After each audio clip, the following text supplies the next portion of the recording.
Captain, quick question. Are we going to fix this starting in 2025? Give me the inside scoop. Talk to me about DC. Talk to me about Pete Hegseth. What are we going to do to actually fix this stuff? Because this is tragic stuff. It's tragic Yeah. stuff, and injustices with again the homeless versus these other regular guys. Talk to me about that and what kind of fixes, what kind of action. I know you're active on the Hill.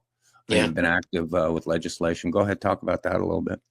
Well, I can tell you that the Vietnam Veterans of America and the Military Order of the Purple Heart, both organizations, are looking at this very seriously.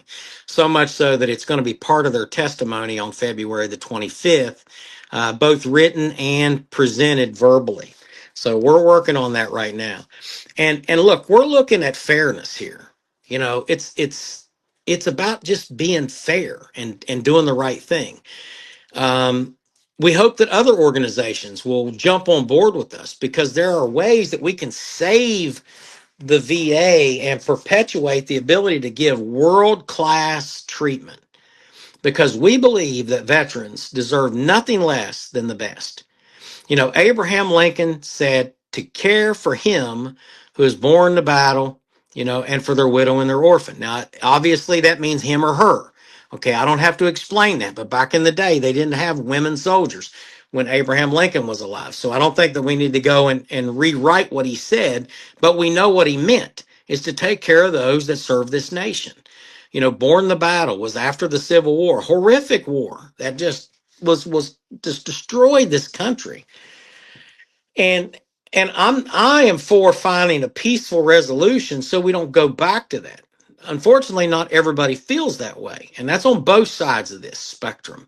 And I think that the majority of them calling for civil war and calling for insurrection and armed rebellion and all this stuff you see going on now, they've never experienced what a war really is. Most of them, you know, the closest thing they've got to combat is Call of Duty. And I'm going to tell you, there is no playbacks.